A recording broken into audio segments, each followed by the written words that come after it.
Y si bien quiere mostrarse al mundo como que no pasara nada, y está más fuerte que un toro, y hasta se ha comparado él mismo con un ave fénix renaciendo de las cenizas, lo cierto es que los fans de la cantante aseguran que la única que merece ser comparada con un símbolo tan inspirador es Shakira, pues ella sí que tuvo que aprender a renacer y recoger los pedazos de ella misma del suelo, después de una de las traiciones más crudas, dolorosas y mediáticas, pero por suerte todo eso ya forma parte de su pasado. Mentalmente estoy como un toro, tío. Gustos caros, la mentalidad, solo te falta el salario.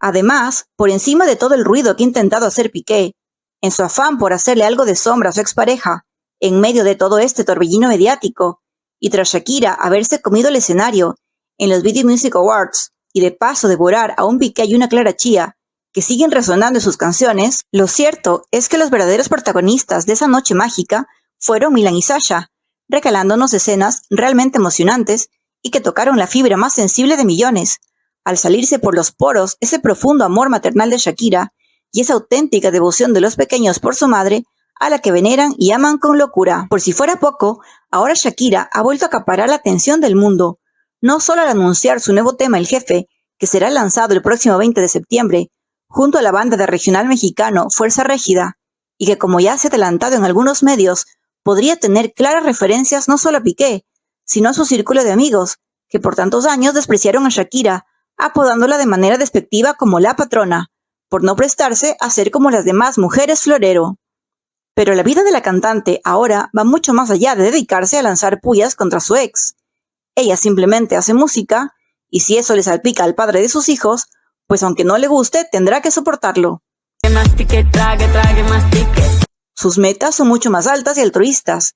Sigue brillando con luz propia, inspirando y poniendo por obra todos sus proyectos filantrópicos, que revelan la calidad de ser humano y la gran mujer que es la colombiana. Pues recientemente, Shakira viajó hasta su natal Barranquilla, a una de las zonas más desprotegidas, para cumplir con uno de sus compromisos solidarios más elocuentes, junto a su fundación Pies Descalzos, la apertura de una nueva institución educativa, Nuevo Bosque, de la que se beneficiarán miles de niños de escasos recursos, cumpliendo así sus sueños.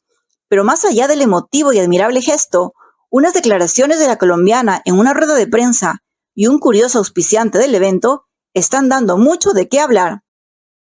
Se quedan los que se tienen que quedar y a partir de ahí aceptar despedirse de personas, de vivencias, de momentos. Y es que Shakira, por primera vez, habla sin pelos en la lengua del tema de su separación, diciendo que en la vida se queda lo que se tiene que quedar, y es de sabios aprender a despedirse de aquello que sobra, o que simplemente hay que dejar pasar. Además, reveló detalles de su carrera y de sus proyectos musicales más próximos. No solo se refirió a su nuevo sencillo El Jefe, sino a su álbum Claroscuro, al que sigue agregando más y más canciones. Agregando canciones al álbum, esta es una de ellas, hay otra también en la que estuve trabajando hace un par de semanas. Recordemos que hace meses, ella misma desveló ese nombre a través de una misteriosa imagen que muchos no tardaron en vincular a Clara Chía, pero sabemos que se trata de una técnica pictórica que dispone de manera adecuada las luces y las sombras. Y pues la vida de la cantante se resume en eso, unos momentos muy claros que son sus fans, sus hijos y su música, y otros más oscuros evidentemente, como su ruptura y el dolor de la traición. Pero además, incluso habló de su próxima gira en 2024, algo que le ganó ovaciones y aplausos de su gente, que ruega por verla cantar y bailar en su amada Barranquilla. Un día no muy lejano, irme de gira otra vez, ojalá el próximo año.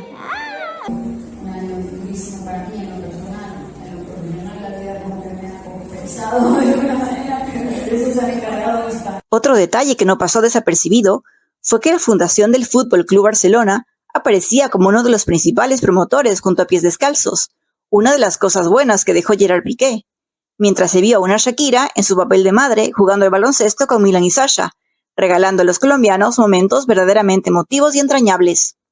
Ahora la barranquillera se prepara con toda su fuerza para el lanzamiento del Jefe, haciendo su incursión en el regional mexicano, y así es como sonará. Estás soñando con irte del barrio, tienes todo para ser millonario, gustos caros, la mentalidad, solo te falta el salario. ¿Qué te Mentalmente estoy como un toro, tío. No puede nadie conmigo, tío. Es que... Detrás de este nuevo tema, del que se sabe poco, Shakira desveló algunos detalles que nos hacen pensar nuevamente en que sí que habrá referencias a Piqué, quien posiblemente esté temblando por una nueva humillación. Todas esas subides y bajadas de la vida que acaban reflejados en mis canciones. Lo cierto es que desde su portada hasta su letra, todo apuntaría a Piqué, pues la alcancía rota nos evoca a un Piqué que pasa por uno de sus momentos más críticos a nivel económico con varias de sus empresas. Y aunque él quiera mostrar que mentalmente está más fuerte que nunca, lo cierto es que la canción habla precisamente de ese hombre de gustos caros, que tiene la mentalidad de millonario, pero que le falta el salario. ¿Te suena algo todo esto? Déjanos saber qué opinas en los comentarios y síguenos para más vídeos.